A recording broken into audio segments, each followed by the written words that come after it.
Kalau tidak jadi jangan kecewa. Kenapa? Bunga bukan setangkai, kumbang bukan seekor, patah tumbuh hilang berganti, hilang satu tumbuh seribu. Menikah sudah 8 tahun tidak punya anak, tapi terakhir sekarang punya anak. Kenapa? Rupanya diganggu.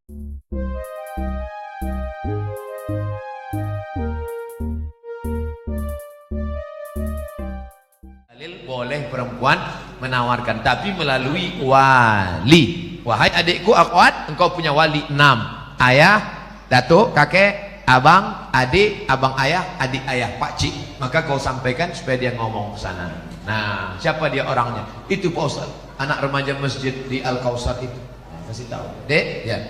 Mau datang ke rumah saya? Ada apa, Pak? Datang bertamu, minum-minum aja sore. Datanglah. Nanti keluarlah ente bawa manis.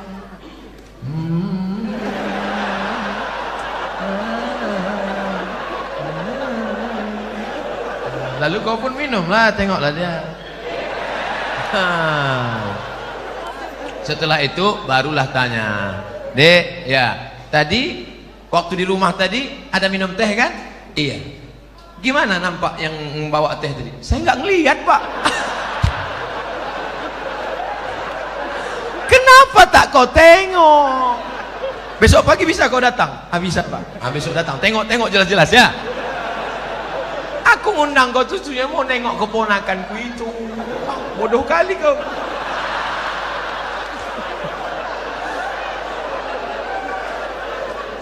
Setelah itu sampaikanlah kepada dia.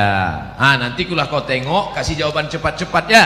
Ya, kalau padi katakan padi, jangan sampai tetampi-tampi. Kalau jadi katakan jadi, jangan sampai tenanti-nanti. Itu gimana? Bisa, Pak. Selama ini saya memang udah nengok dia, tapi dari jauh nampak saya cantik. Begitu dekat, tak jadilah, Pak. Dah, yang kau ceritakan ke yang lain ya. Nanti hancur dunia persilatan. Kalau tidak jadi jangan kecewa. Kenapa? Bunga bukan setangkai, kumbang bukan seekor, patah tumbuh hilang berganti, hilang satu tumbuh seribu. Apa disedihkan? Alah, perempuan macam laki-laki macam itu banyak. Kalau ditanya orang, gimana? Kecewa nggak jadi sama dia? Kecil lah. Di dalam kamar baru kau nangis.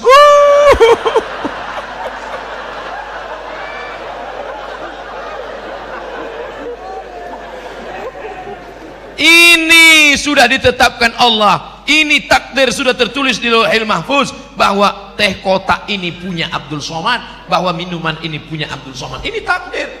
Aku tahu rezekiku punyaku dan tidak mungkin diambil orang. Betul? Ini punya Abdul Somad, satu pun tidak akan mengambil. Begitu juga dengan jodoh. Jodohmu tak akan mungkin diambil orang. Tapi kau mesti ada ikhtiar dan usaha untuk membuka botolnya, mau masuk. Jangan cuma kau tengok aja menganga lah.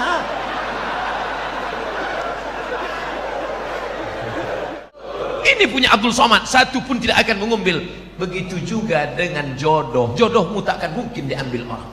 Tapi kau mesti ada ikhtiar dan usaha untuk membuka botolnya, mau masuk. Jangan cuma kau tengok aja menganga lah.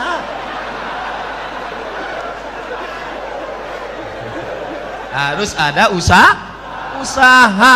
Jangan nanti ditanya, gimana Dek? Saya serahkan sama Allah aja. Kalau memang jodoh nggak akan kemana. Takkan lari gunung dikejar. Di mana gunung nggak lari dikejar?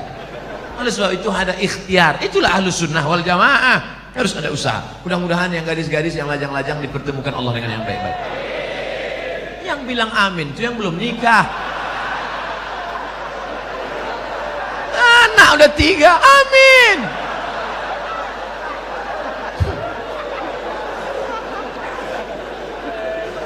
Nah, oleh sebab itu maka indah adik-adikku yang lajang, indah kalian nanti bercerita ke anak-anak. Papa, ya, papa ketemu mama dulu di mana? Waktu itu ada ustadz datang ke masjid LNG Bada atau Bada LNG, masjid Al-Kausar. Nah, terus pas papa mau keluar itu nyari-nyari sendal, mana sendal, tiba-tiba terbentur kepala papa. Tengok depan.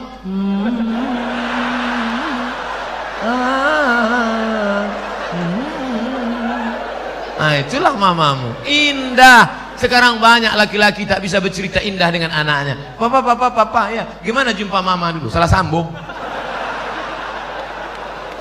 Papa, ya, gimana jumpa mama dulu? Ditangkap ansip kami. Waktu itu kami sedang main-main di taman LNG Bada. Habis itu datang security, tangkap, bawa ke Papua, nikah langsung. Terus kok jadi kami? Ya lama-lama mak kau cantik juga tengok. Aduh. Jika di Bontang sudah ada bank syariah seperti bank muamalat, BSM, apakah kita masih boleh menabung di bank konvensional? Tidak ada alasan. Besok pulang dari kantor atau pas jam, ambil cuti sebentar 1 jam, izin, ambil tarik, beralihlah ke bank Kaltim-Tara Syariah. Takbir. Ustadz dikasih berapa sama Bank Kaltim-Tara? Tidak pernah jumpa, tidak pernah ada tegur sapa. Tapi saya membawa spirit syariah kemana-mana pun, saya selalu sampaikan itu. Robahlah bank konvensional menjadi bank syariah. Hai bupati, hai wali kota, hai gubernur, amalmu kalau mau tidak putus setelah kematian. Robah bank Kaltim-Tara menjadi bank syariah. Takbir.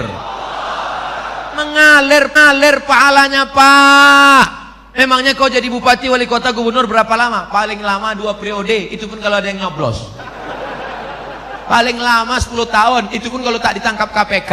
Habis itu pensiun, stroke, stres, mati. Apa yang kekal abadi? Tuh amalmu. Buatkan perda zakat, keluarkan orang dari konvensional, maka setelah kau mati macam tetesan embun di tengah gurun pasir yang panas. Dulu waktu kau punya jabatan disambut orang pakai baleho, disambut pakai umbul-umbul, dibukakan pintu. Sekarang menengok pun orang tak mau. Akhirnya kau depresi, stres, batuk, mati. Sekarang banyak golongan yang mengaku dirinya yang sesuai dengan Rasulullah Sallallahu Alaihi Wasallam. Bahkan masjidnya pun khusus untuk kelompoknya saja. Padahal di sampingnya ada masjid yang sudah lama dibangun masyarakat. Apakah benar Rasulullah mengajarkan cara beragama seperti ini? Tidak. Kita semua yang bersyahadat mengikut sunnah Rasulullah, kita adalah ahlus sunnah wal jamaah. Kita ini semuanya ahlus sunnah. Karena kita mengikut sunnah menutup aurat, kita mengikut sunnah, kita sholat berjamaah, kita mengikut sunnah. Adapun perkara yang remeh-temeh, sepele-sepele, jangan kelahi hanya masalah sepele. Kelahi masalah bulu. Yang sudah punya ada jenggot, lanjutkan jenggotmu panjang. Yang tak ada jenggot, beli itu obat gosok-gosok. Jangan kelahi masalah bulu. Ini yang gak suka jenggot, ngejek yang jenggot. Aku nengok kau berjenggot macam kambing. Tentu yang berjenggot sakit hati. Aku berjenggot kambing, ya. Kau tak berjenggot anjing. Berkelahi kambing sama anjing. Ini kan masalah sepele. Masalah Islam mengatur. Oleh sebab itu jangan kelahi. Kelahi hanya masalah kaki celana. Yang udah motong kaki celana, ya nggak apa-apa. Jangan disambung lagi ke bawah. Ini masalah khilafiyah. Jangan diajak yang udah motong. Aku nampaknya ente sejak hijrah ini bertambah tinggi nampaknya.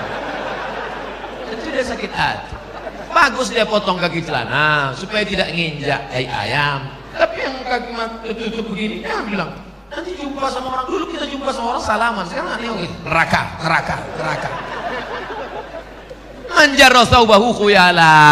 Kalau mata kakinya tertutup, kalau sombong. Kalau nggak sombong nggak apa-apa kata Imam Nawawi. Kalau nggak sombong nggak apa-apa kata Imam As-Suyuti. Kalau nggak sombong nggak apa-apa kata Syekh Atiyah Saqar. Kalau nggak sombong nggak apa-apa kata Imam Sun'ani dalam Subulus Salam. Kalau nggak sombong nggak apa-apa kata Imam Syaukani dalam Nailul Autar. Kalau nggak sombong nggak apa. Itu ini masalah khilafiyah. Masalah usolli. Masalah nggak usolli. Usolli fardhal asli.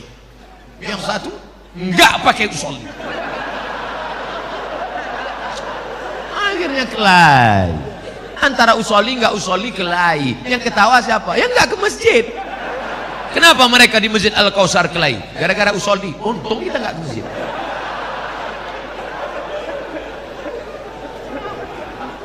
Mari kita jaga persatuan. Maka judulnya Masya Allah, Ukhuwah Islamiyah. Mau NU, mau Muhammadiyah, mau Al-Wasliyah, mau Perti, mau Persis, kita semua saudara. Asyhadu an la ilaha illallah wa asyhadu anna Muhammadan Rasulullah. Tapi kalau ada yang mengatakan ternyata setelah Nabi Muhammad itu ada Nabi lagi ke-26, itu bukan saudara kita. Itu harus diajak masuk Islam lagi, ulang syahadat. Karena la nabiyya ba'dah, tak ada Nabi sesudah Nabi Muhammad. Siapa nabinya? Ahmad. Ini dia. Ya'ti mim ba'dismuhu Ahmad. Ini Nabi yang terakhir Ahmad. Oh, jadi kalau namanya ada dalam Quran berarti dia Nabi. Iya, berarti ada Nabi yang ke-27. Siapa dia? Nasrullah. Ini dia. Iza jaa ke-27. Berarti ada Nabi yang ke-28. Ini yang terakhir. Ini ayatnya. Qul huwallahu ahad, Allahu. Ini dia. Nabi ke-28. Orang-orang yang nyeleneh ini jangan dilawan, kerjain aja. Ini Nabi ke-28.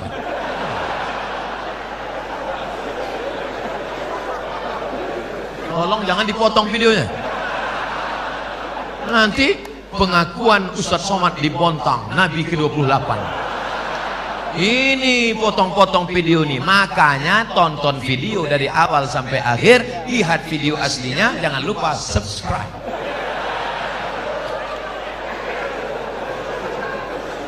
Kertas terakhir, Pak Ustadz, kami sudah 8 tahun menikah, alhamdulillah, tapi belum diberikan anak. Na'udzubillah. Tolong minta didoakan agar cepat dikasih keturunan yang soleh. Kira-kira sulitkah bagi Allah membuat engkau hamil? Tidak. Ustadz Somad, saya menikah sudah 8 tahun tidak punya anak, tapi terakhir sekarang punya anak. Kenapa? Rupanya diganggu jin. Masuk jin ke dalam perut rahim, sehingga sperma dengan sel ovum tidak pernah ketemu, dihalangi oleh jin. Riau Pekanbaru bersama Ustadz Saifullah. Walau di Kalimantan cari ustadz-ustadz yang bisa ruqyah. Akhirnya jinnya pergi, kabur, akhirnya hamil. Sekarang punya anak. Malah sekarang batuk aja hamil di sini. Gitu, hamil. Oleh sebab itu maka sudah divonis tidak mungkin hamil Ibrahim. Itu istrimu tidak mungkin hamil Ibrahim. Kenapa? Hakimah, karena dia mandul. Siapa nama perempuan itu? Sarah. Sarah sudah divonis, semua perempuan berkata Sarah tidak mungkin punya anak. Akhirnya Ibrahim buka cabang, menikah dengan Hajar. Rabbana hablana minas salihin, Rabbi habli minas salihin. Umur Ibrahim 86 tahun, lahirlah anak bernama Ismail. 13 tahun setelah itu, umur Ismail 13, umur Ibrahim 99 tahun. Istri yang divonis mandul, mengandung. Akhirnya lahirlah anak laki-laki bernama Ishak. Oleh sebab itu jangan cepat-cepat buka cabang. Ternyata toko lama laku juga. Makanya Bu, nanti kalau bapak ngomong, Mas, nampaknya papa harus buka cabang. Ingat, ternyata setelah 13 tahun Sarah juga mengandung Pak. Jadi gimana? Kita tunggu 13 tahun lagi. Oleh sebab itu maka apa sebenarnya yang diinginkan Allah? Kadang sakit hati saya Pak Ustadz. Saya sudah nikah 8 tahun gak ada anak. Kawan saya nikah Januari, April punya anak.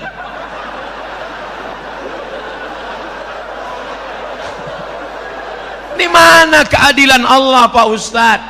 Sebenarnya Allah hanya ingin melihat engkau munajat di tengah malam. Usolli sunnatat tahajud 8 rakaat, usolli sunnatal witir 3 rakaat, usolli sunnatal hajat. Hajat ingin punya anak, baca surat Yasin. Selesai baca surat Yasin, Allahumma inni as'aluka bi surati Yasin, Allahumma inni atawassalu ilaika bi jahi Yasin. Ya Allah, berkat surat Yasin ini mudahkanlah aku punya anak. Karena kata Imam Ibnu Hajar, kata Imam Ibnu Katsir dalam tafsir Qur'anil Azim, la tuqra'u fi amrin asirin illa yassarahullah. Kalau dibacakan pada perkara yang susah, susah punya anak, susah sakit, susah paham, maka dimudahkan Allah. Maka baca Yasin tiap malam. Bapak Ibu sholat tahajud usaha.